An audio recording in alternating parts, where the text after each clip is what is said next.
All right, well, let's have a bit of fun. We've got a great panel tonight here. Joe Hildebrand, Holly Hughes, thank you so much for joining us here tonight on the Paul Murray Live Show.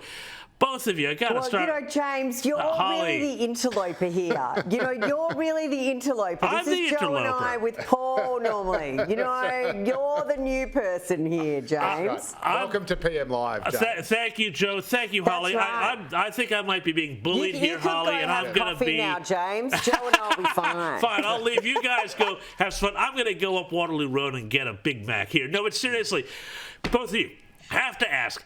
What do you make? We talked about the voices before, but now, what do both of you make of this new Sky News exclusive polling, which was released tonight? Yeah. This is something I found fascinating. It found that when people were asked if the big companies, the banks, the supermarkets, the sporting codes, well, they said, should they campaign for the indigenous voice? 29% agreed, 44% said no.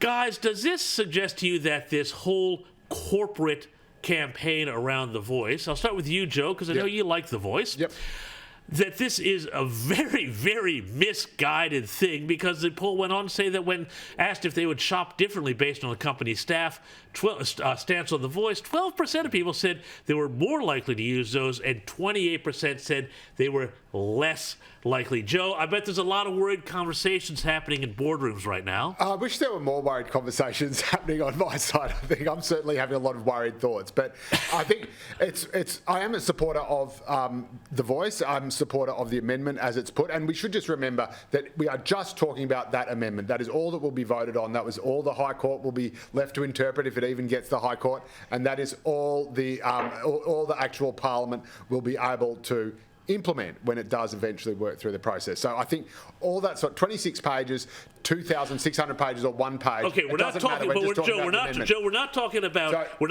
about the manifesto. I am getting there, though. We're talking about this whole corporate virtue signaling campaign. Is this going to blow up in the faces of the No campaign? So this is the problem. So when people just had their own idea of what the voice was, and it was just about recognition and a voice to Parliament, and it was just that simple proposition, it enjoyed overwhelming majority support among the Australian population. Overwhelming, like high 60s, in some polls had it even higher. And as more and more corporates have got on board, as more and more sort of elites, if you like, more and more up there people have been saying, oh, you better vote for this, or we're going to be called racist by other countries, that number has gone down. And I think that tells you all you need to know about the value of sort of high-powered corporate or other organisations getting on board and telling people how they should vote. If you just left it to people themselves, they have come to that conclusion themselves. Joe, as soon as they say you should vote this way, people are going to naturally rally against that. I mean, Holly, what do you think about this? Because when I go to the supermarket and they make me pack my own groceries and pay 25 cents for the bag, and then they tell me how to vote on a constitutional amendment, that's going to make me turn off. What do you reckon? Well, Australians are quite renowned for their tall poppy syndrome. They sort of don't like people putting their head too far above the parapet at any given moment. And I think there's a whole lot of organisations and corporations that are now out there having very early in the piece gone, we're all for the Yes campaign, now looking at where the polls are heading and thinking, oops, maybe we kind of went a bit too early on this. And Big W, I think it is, that's now pulled from their in-store announcements, their support for the voice. I don't think Australians at the very best of times like being told what to do. And, there's so much that has occurred in this Yes campaign that every time they open their mouth, whether it's through corporates or through some of their interesting supporters, they push more people to the No campaign, and I welcome that. I would like to see more of that continuing. Well, Joe, and just to pick up on something you said before, though, that whole idea that we're voting on this narrow piece of, wording and legislation, but even if you're talking about a one-page Uluru statement, you're kind of voting for the whole thing, because that's what the Prime Minister has said. Yeah, but the amendment that's been put in the referendum doesn't include that whole one page. That's what I'm saying. It's almost immaterial. The government can say, oh, look, we support the Uluru Statement or whatever. But what is being voted on really? is... Yeah, absolutely. Really. What is being voted on is that amendment in the referendum that simply says there'd be a voice to Parliament that can make representations to the government, and the Parliament has absolute carte blanche, unreserved power to do whatever it wants with it. It can slice it, it can dice it, it can dissolve it, it can reconstitute it, it can do absolutely anything. So if any of these island of Dr. Moreau creatures end up arising from the voice that people are worried about, and I appreciate people have concerns, and we should always be concerned about unforeseen consequences. And yes, there have been a lot of people shooting their mouths off about what they'd like. Sure, but I mean, saying silly things. But the point is that there is a built-in dead man's brake. There is a built-in safety mechanism in that, which is called the Australian Parliament, which is completely sovereign. Well, over no, the voice. except though that Holly, isn't there also the Okay. dead man switch with the High Court? Holly. Yeah, well, there's a couple of problems with that, Joe. The first one is, if that's what they're actually proposing, why not just legislate it? So if we had an issue that arose like we've just had in WA, where they've walked away from legislation within a month, that we have the power to change it ASAP, goes into the Constitution, not so quick to change, if at all. It's basically a permanent change. The other thing that's being said, and I think this is where it's all getting a bit tricky with the Yes campaign, when they try and say, oh, but look at the question that's going up, it's still going to be Parliament in charge of it. If you're not a fan of what you think the ALP and the Greens, and fundamentally probably with David Pocock, are going to put up, that's who's going to pass what this looks like in the Australian Parliament. It is not going to be some sort of body, particularly in the way that this is being conducted, that is going to reflect the full Parliament. It is not going to reflect a bipartisan view of Parliament. It is not something that requires a greater than 50% plus one threshold. It is going to be something that is put together. If the referendum is successful, if the yes vote gets up, the way that it is put together in the Parliament is going to be dictated to us by the Labor Party and the Greens. So if that scares you as much as it does me, it's always a no and should be a no, because it is absolutely abhorrent but if it was what that these bad, guys are Holly, going to do to this if it was country. that bad, Holly, there would then be an election, and Labor and the Greens or whoever was responsible for this would lose it in a landslide. Well, but That is then the way Joe, democracy but works. then Joe, Then Holly, you would sorry. still be stuck with this in the Constitution, and then yes, it might be legislated because it was via a that bad, coalition if it was- government in the House of Reps, but it would still have to get through the Senate, where coalition and Conservative parties don't necessarily hold the balance of power, so you'd end up with something stuck in a complete sense of limbo, because the Greens, the Labor Party, would never pass something in the Senate that changed it. It is absolutely a fiasco. And can I just, I'm gonna text it to you after, Joe. I made a speech tonight around the fact Senator Jacinta Nampijinga-Price and Senator Little put up a review into looking at Indigenous organisations over their governance models, of which we've had many alarms sounded by the Auditor General. It was actually supported by Lydia Thorpe with an amendment, as I've said in my speech. Satan is skiing to work tomorrow because hell has frozen over with Jacinta and I, with Lydia and I on a unity ticket.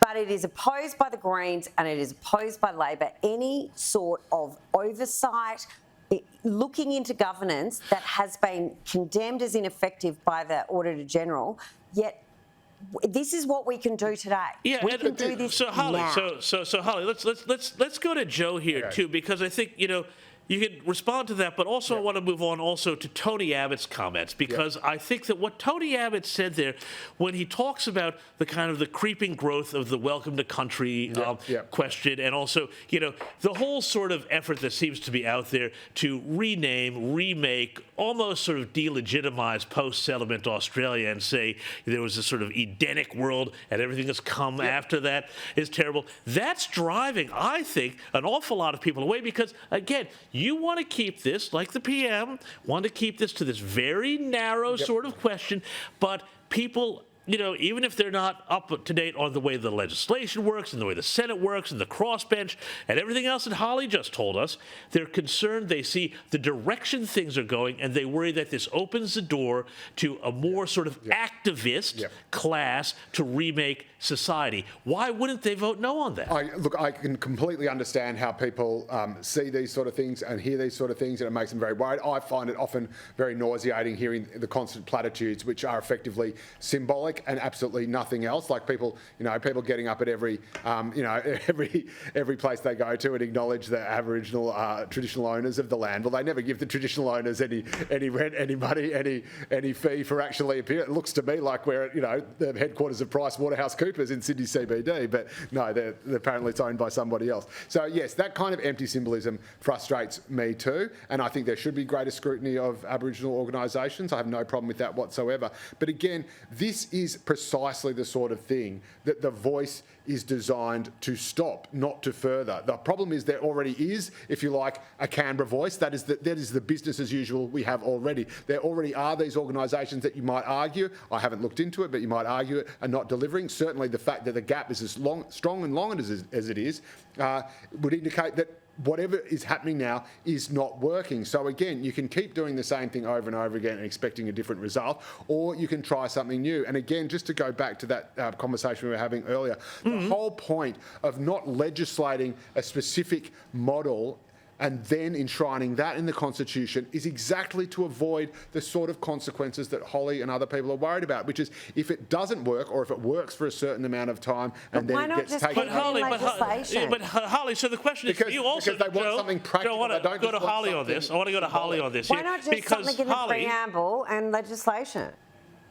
Because the whole... Sorry, James. No, I was going to say, because, the point he brings up here, though, it goes to the very heart of this issue to me. They say, governments aren't listening. Labor's in power. There's nothing statutorily or in the Constitution that's saying you're not allowed to listen to Aboriginal people. At Garma the other day, the Prime Minister said, hey, I'm surrounded by all these things that happen when you listen, so why can't, Holly Hughes, the government simply listen and act rather than dividing the country through this entire constitutional issue? Look, I am going to send both of you my speech, and for anyone watching at home, it's on my Holly Hughes YouTube channel and my Facebook and Instagram. But these were exactly the points that I was making tonight and in the chamber. But quite frankly, Linda Burney gets up time after time after time, almost tears in her eyes, and we need the Voice to close the gap. You know what, Linda? We don't. You are the Minister for Indigenous Affairs. Correct. If you know there's a problem, what are you doing today? What have you been doing for the past 16 months? And if you've been sitting on your hands campaigning for a constitutional change and not reviewing Indigenous organisations, not talking to local communities about what actually could make a difference to their life other than pushing the Voice down their throats, what has she been doing for the past 16 months? What has she been doing and what has made a difference to Indigenous communities? I can tell you it's a big fat, and I think it's criminally negligible. But Holly, what did the government do for the last 10 years it was in power? How did it not have this idea? In this country? If you're just yelling at me now, and I'm not in the studio, and enough I can't yelling. really hear you. Enough yelling. We're gonna let's call time. If these ALC, if the ladies, gentlemen, we're calling time on the Voice discussion why did the government here. Look into them for the 10 years it was in power? I just like the way you say Harley. Holly. I'm an American, Holly. Holly Hughes and Joe Hildebrand are here on Paul Murray Live with the American. But let's move on here, away from the Voice here, because there's more lefty politics. Praise be. Hallelujah. Let's talk about housing. And Joe, I want to ask you about this here, because I've been fascinated by the Greens and the way they have been very cannily playing a really interesting game here, splitting Labour over this whole issue of housing. The Labour is being squeezed by the Greens over renters' rights, and also this Housing Affordability Future Fund, which to me seems like the biggest scam in the world. But have a look at this here. The only way we're going to sustainably bring down rents is to increase supply. That's going to take rezoning and unlocking of land from state Labor governments. If Anthony Albanese can't get his mates to do this without calling a national cabinet, I don't know what he's been doing for the last few months. It's not as if this is a new problem. Just a couple of days ago, the Prime Minister was out boasting that he was confident that he could get all the state and territory premiers to sign on to a new public holidays if the Matildas get to the finals of the World Cup. If the Prime Minister is able to do that, then he should be able to coordinate a rent freeze across states and territories. All right, not quite the grab I expected, but Joe Hildebrand, coming at this from somebody who's, shall we say, a friend of labor. The Housing Australia Future Fund is this idea where you take a bunch of money and punt it on the market, and then you use that a few years from now to build houses at improbably low cost. The Greens are pushing for all this renters' rights stuff and, smash the kulaks and everything else.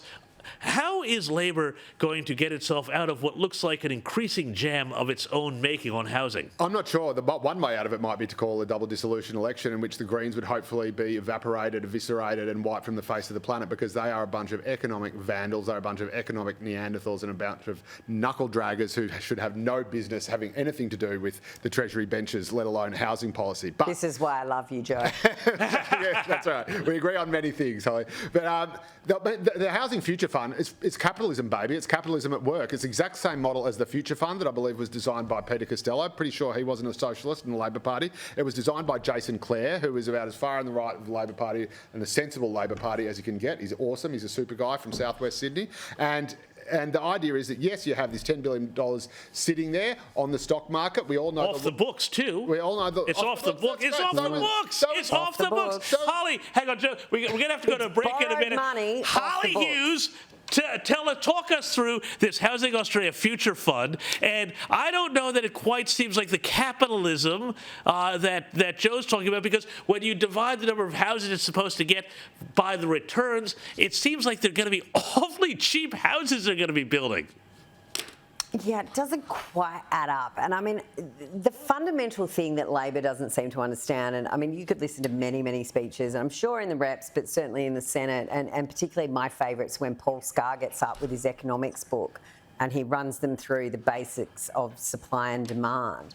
What we know about the housing market is it is supply issues that are the problem. It is state governments, and it's state governments and local governments with regards to land release, but then the ridiculous red and green tape that's tied up in them. And let's not forget some of the green tape that was just about to exist in WA around cultural heritage sites. But Tanya Plibersek and the rest of them won't rule out if the voice comes in. And this was on 1,100 square metre, blocks. So you wanted to plant a new camellia, you had to get someone in because you couldn't go less, you couldn't go more than 50 centimetres down in the dirt. It's just all of this red tape, green tape, Indigenous tape, whatever you want to call it, is insane. Someone somewhere needs to grow up, and I got to tell you, James, and Joe, I'm going to say I feel for you here. The housing fund is a disaster. It is a stupid policy. It should go away. It's not a trigger for a double dissolution yet, and I don't think they'll pull it anyway. But it is not the solution to this. The solution is much more land release, making sure that we're developing many, many more areas. We have lots of areas. James, you and I are in Sydney. Joe, you're in Sydney. We all know, you go to a train station in Sydney, you go to some of these areas, there is a lot of scope to develop some of those areas into some high rises, mid rises, all of those things. But you go into NIMBYville because they can do it at the next station, but they're not going to do it at mine. Yeah. And this is what happens across the board. And someone somewhere needs to stand up like a grown-up. And this isn't federal government, in fact. This is actually but hang on, that, Holly. You know that he's. We're going to have to. These people live here. We need to develop housing, and if we want our young people to be able to afford housing, we need more of it. And that's, we're going to have to leave it there, guys. We're going to have to. The Labor government is doing that. And we should also, I think you bailed the cat on that. You bailed the cat on that, Holly Hughes, because I think they also should maybe have a look at stop getting so addicted to the sugar hit of immigration to keep GDP going up while productivity goes down. But that's a discussion for another time, and I wish we could continue it. Thank you so much, Joe Hildebrand, Holly Hughes.